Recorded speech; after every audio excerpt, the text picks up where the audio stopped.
What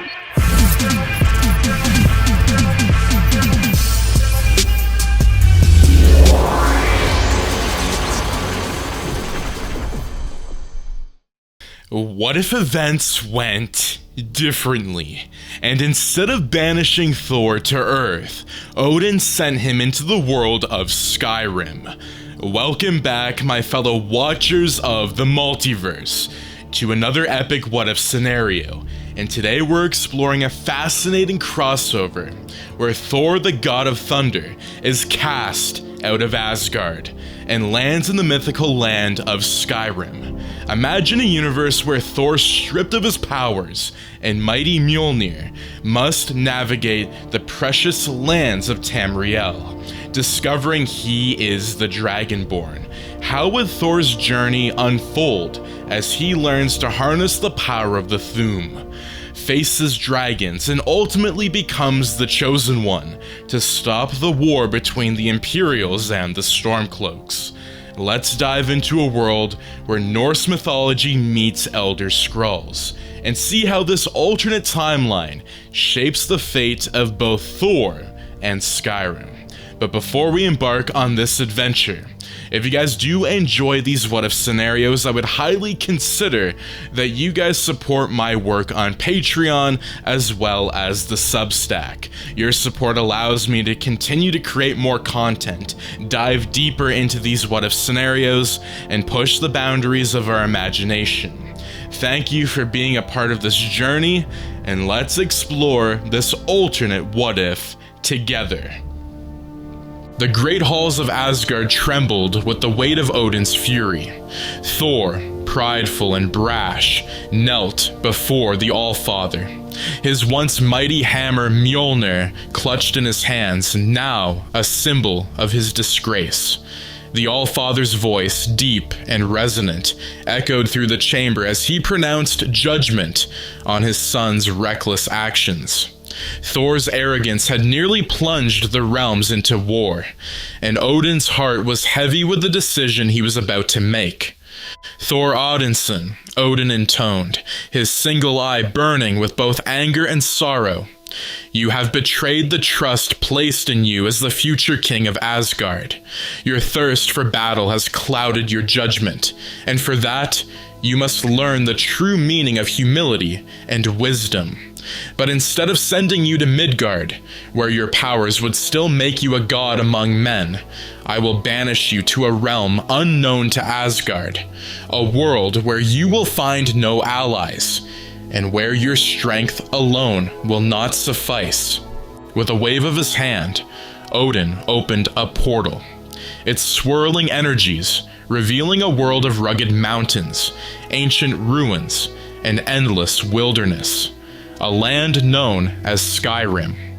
In this harsh and unforgiving land, you will be stripped of your powers, forced to live as a mortal among mortals.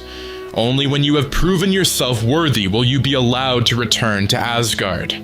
Now go, my son, and may you find the wisdom you lack. And with that, Odin struck the ground with Gungnir, and Thor was pulled into the portal, vanishing from Asgard and beginning his journey in the cold, unforgiving land of Skyrim.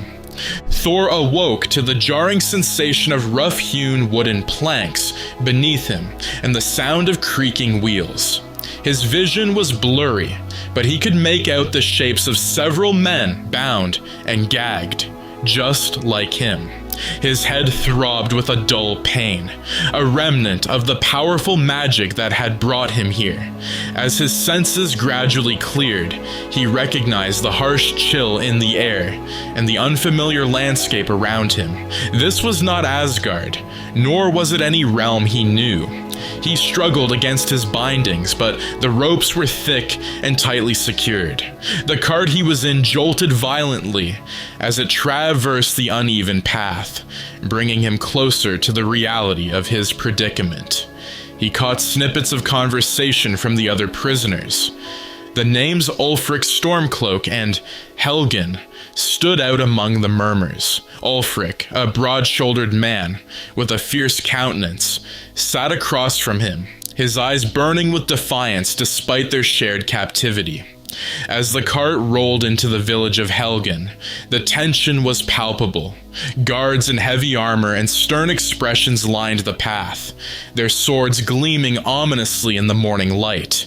The prisoners were unloaded one by one and forced into a line. Thor, his hands still bound, looked up to see a massive wooden block and a headsman waiting at the far end of the courtyard. The grim reality of their fate dawned upon him. Execution. The villagers gathered to watch, their faces a mix of fear and curiosity. The first prisoner was led to the block, his final cries drowned out by the thud of the axe. Thor's heart pounded in his chest, anger and helplessness mingling within him. He was Thor, the god of thunder, yet here he was powerless and about to face an ignoble end in this strange land. Suddenly, a deafening roar split the air. The sky darkened as a shadow passed over the village. The dragon's arrival was swift and devastating. Its scales gleamed like blackened steel, and its eyes burned with a malevolent intelligence. The beast unleashed a torrent of fire, engulfing the watchtower in a blaze. Chaos erupted as villagers and soldiers alike scattered, their screams echoing through the smoke-filled air. Seizing the opportunity, Thor threw himself against his bindings with renewed vigor. The ropes bit into his wrists, but he persisted, driven by the primal urge to survive. Amid the confusion, Ulfric's Stormcloak managed to free himself and, with a nod to Thor, cut his bindings as well. Thor nodded his thanks, the firelight reflecting in his eyes. Together they fled through the burning village, dodging falling debris and the dragon's relentless attacks. The heat was intense, sweat and ash mixing on Thor's skin. They ducked into a nearby keep, the heavy doors slamming shut behind them. Inside, the sounds of battle were muffled, replaced by the heavy breathing of those who had made it to temporary safety. Ulfric led Thor through the keep's winding corridors. "This way," he urged, his voice steady despite the chaos. "We need to get out of here before the dragon brings the whole place down." Thor followed, his mind racing with questions. Who was this man? And what had brought him to this dire situation? Their escape route took them through a series of underground tunnels, dank and filled with the stench of mold and decay. They encountered a few guards along the way, their allegiance to the Empire evident in their attacks.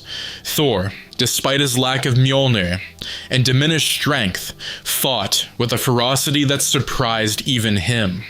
His fists and makeshift weapons found their marks, each blow fueled by his growing rage. Finally, they emerged from the tunnels into the open air, the distant roar of the dragon still echoing behind them.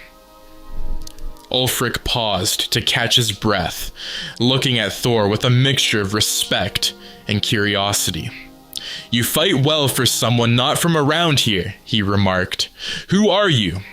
Thor straightened, his breath still heavy. "I am Thor, son of Odin, heir to the throne of Asgard. I was banished here by my father, stripped of my power and my weapon." His voice carried the weight of his frustration and the pain of his exile. Ulfric nodded slowly. "You are far from home, Thor. But there is strength in you, and perhaps fate has brought you here for a reason." He extended a hand. "Join us. The Stormcloaks could use a warrior like you." Thor hesitated.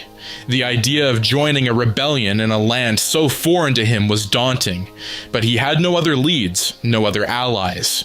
And deep down, he felt a kinship with these people fighting against oppression.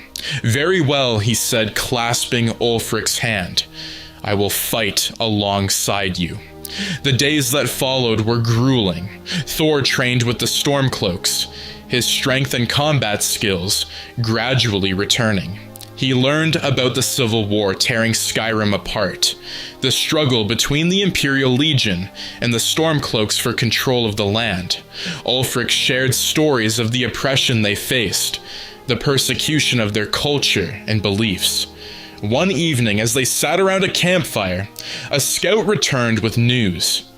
"There's a rumor of a powerful weapon seen near Whiterun," he said, eyes flicking to Thor. "A hammer unlike any we've ever seen." Thor's heart leapt at the mention of his beloved Mjolnir. This could be his chance to regain his power and prove his worthiness once more. Ulfric saw the determination in Thor's eyes and nodded. "Go, Thor! Find your weapon. We will continue our fight here. When you return, we will be stronger together." Thor set off for Whiterun the next morning, accompanied by a small group of trusted Stormcloak soldiers. The journey was perilous, the road fraught with dangers. They fought off wolves and bandits, each encounter a test of their resolve. Thor's prowess in battle grew with each skirmish, his instincts honed by necessity. As they neared Whiterun, they encountered a group of adventurers, an agile Khajiit thief named Jazargo, a powerful Breton mage named Mirabel, and a fierce Nord warrior named Ralof. Intrigued by Thor's quest and the promise of a powerful weapon, they joined forces. Together they made their way to the city, their spirits bolstered by the strength of their alliance. Whiterun was a bustling hub of activity, its walls and towers standing tall against the horizon. The group made their way to the Bannered Mare, a local inn where travelers gathered. They secured lodgings and began their search for information about Mjolnir. It was here that they learned of a group of bandits who had recently acquired a powerful weapon. They had been seen heading towards Bleak Barrow, an ancient Nord tomb known for its dangers. Determined, Thor and his companions set out for Bleak Barrow the next morning. The journey was arduous, the path winding through snow-covered mountains and treacherous terrain. The air grew colder, the wind biting at their faces. They moved cautiously, aware of the perils that lay ahead. The entrance to Bleak Barrow was imposing, carved into the mountainside with ancient runes and statues of forgotten gods. Thor felt a shiver of unease as they stepped inside, the darkness swallowing them. The air was thick with the scent of decay and the faint echo of long-forgotten whispers. Torches flickered, casting eerie shadows on the walls. Inside, they were met with a series of traps and puzzles designed to deter intruders. Thor's strength and the skills of his companions were put to the test. Jazargo's nimble fingers disarmed traps, Mirabel's magic illuminated hidden paths, and Ralof's brute force cleared obstacles. Together they navigated the labyrinthine corridors, each step bringing them closer to their goal. Deeper into the tomb, they encountered Draugr, ancient undead warriors guarding their sacred resting place. The Draugr were relentless, their eyes glowing with an eerie light.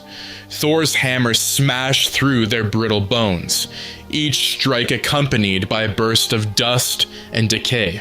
Blood and ichor coated the ground, the smell of rot permeating the air. In the heart of Bleak Barrow, they faced the Draugr Overlord. The battle was fierce, the Overlord wielding dark magic and immense strength. Thor and his companions fought valiantly, each attack coordinated and precise. The Overlord's weapon clashed with Thor's hammer, sparks flying in the dim light. Mirabel's spells struck true, weakening the Draugr's defenses, while Ralof's axe delivered crushing blows. With a final, powerful strike, Thor drove his hammer into the Draugr Overlord's chest, shattering the ancient armor and ending the creature's unholy existence. The room fell silent, the only sound their ragged breathing. Thor approached the pedestal where Mjolnir rested, the weapon glowing with a soft, otherworldly light. As he grasped the handle, he felt a surge of power course through him. Mjolnir was his once more, and with it a renewed sense of purpose. The journey back to Whiterun was marked by a sense of triumph. Thor had proven himself in the face of adversity, and his companions had shown unwavering loyalty and bravery. They returned to the Bannered Mare, where Thor took a moment to reflect on the journey so far. He knew that his path was far from over, but for the first time since his banishment, he felt a glimmer of hope.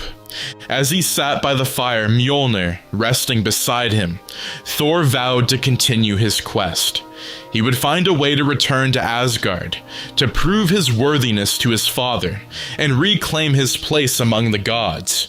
But for now, he would fight for the people of Skyrim, standing alongside his new allies in their struggle for freedom. And in doing so, he would rediscover the true meaning of strength and honor. Thor's return to Whiterun was met with celebration. The people hailed him as a hero, the warrior who had ventured into the dark depths of Bleak Fall's Barrow and emerged victorious with a weapon of unimaginable power. Yet, even as he reveled in the cheers, Thor knew his journey was far from over.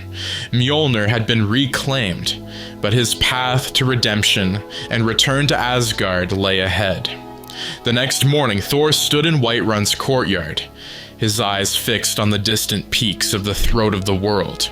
He had heard whispers among the townsfolk of a group of ancient monks who possessed great knowledge. The Greybeards. These sages, it was said, could teach him the power of the Thu'um, the voice, which could help him harness the might of the dragons themselves. Thor knew that to face Alduin, the World Eater, he needed every advantage he could get.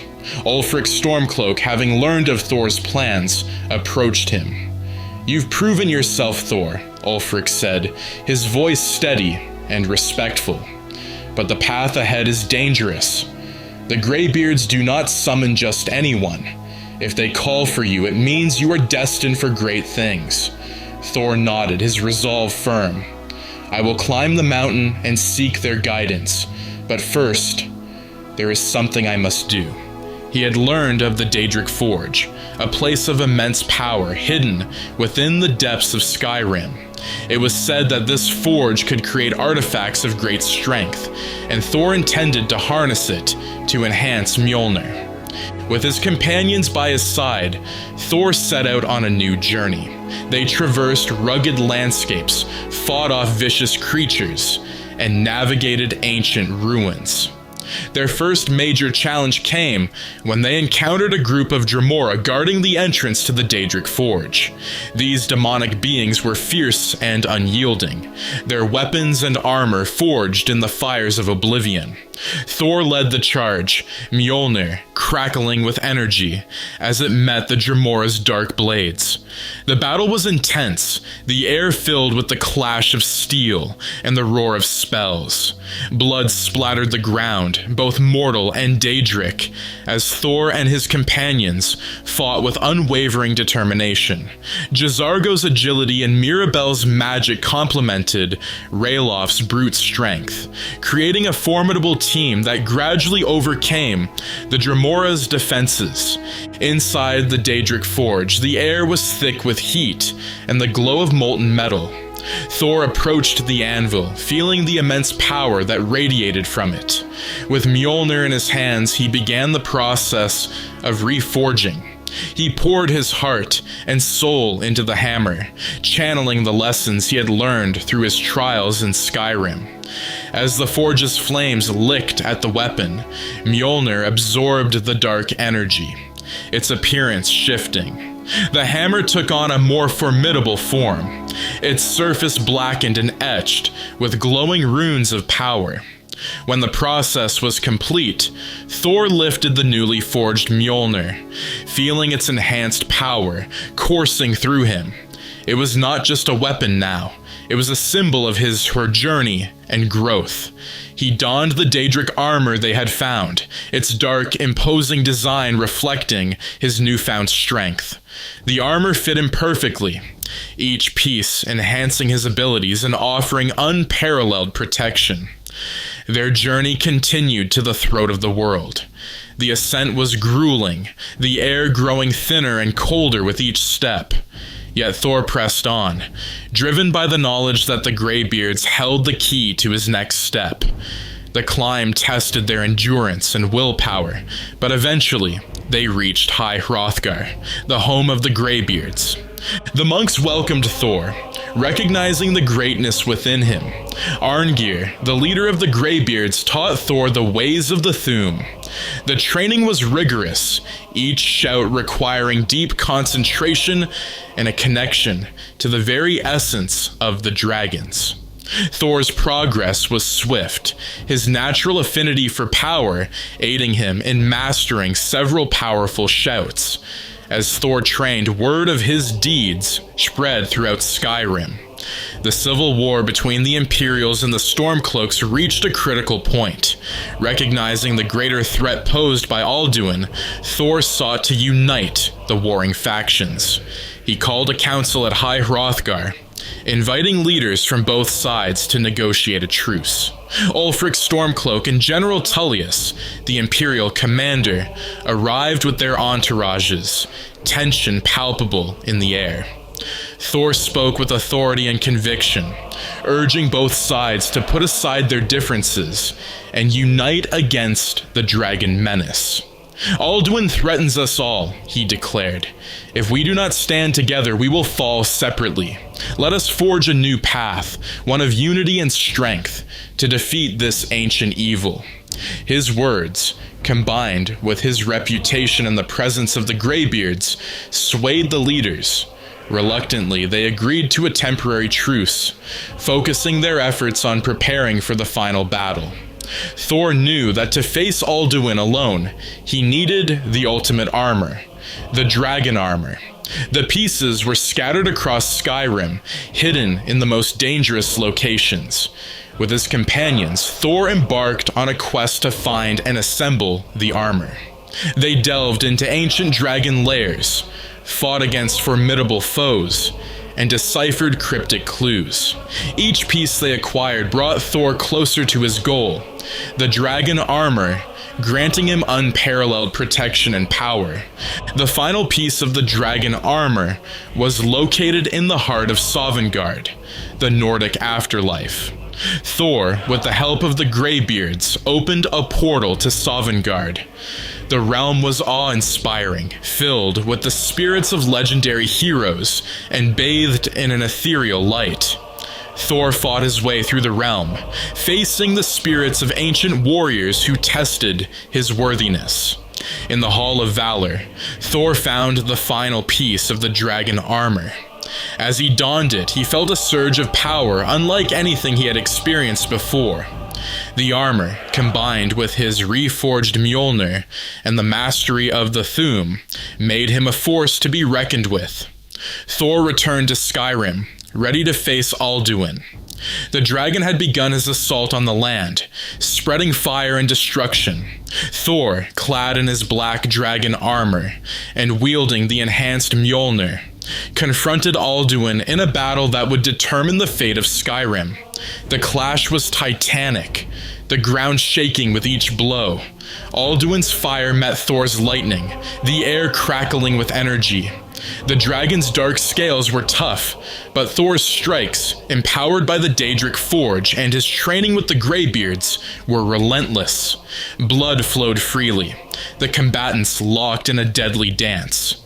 Thor's companions joined the battle, their skills complementing his attacks. Jazargo's agility, Mirabel's magic, and Raylof's strength created openings for Thor to exploit. The battle raged on, both sides refusing to yield. In a final, desperate move, Thor summoned all his power. He unleashed a mighty shout, combining the Thu'um with the power of Mjolnir.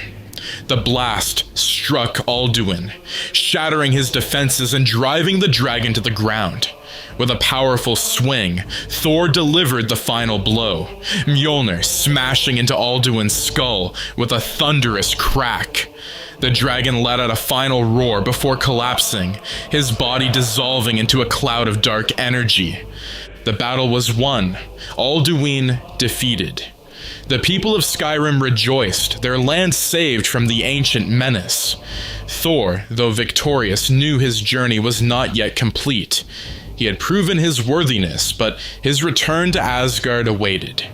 The truce between the Imperials and Stormcloaks held, their leaders inspired by Thor's example of unity and strength. Skyrim began to heal, the scars of war and dragonfire slowly mending.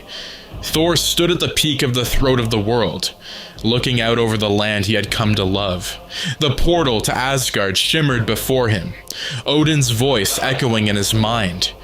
"You have done well, my son.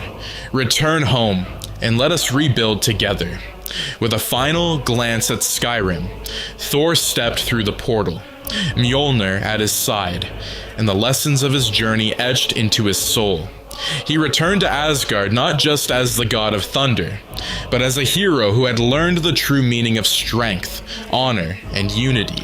And that is going to be it for what if Thor was banished to the realm of Skyrim. Now, imagine if Odin didn't banish Thor to Earth. It would have been very interesting. And within the storyline, I wanted to do something very different. I wanted to give Thor Daedric armor. I do want to say, I've played Skyrim for so many hours. We actually ended up doing live streams on this channel around 2016, 2017.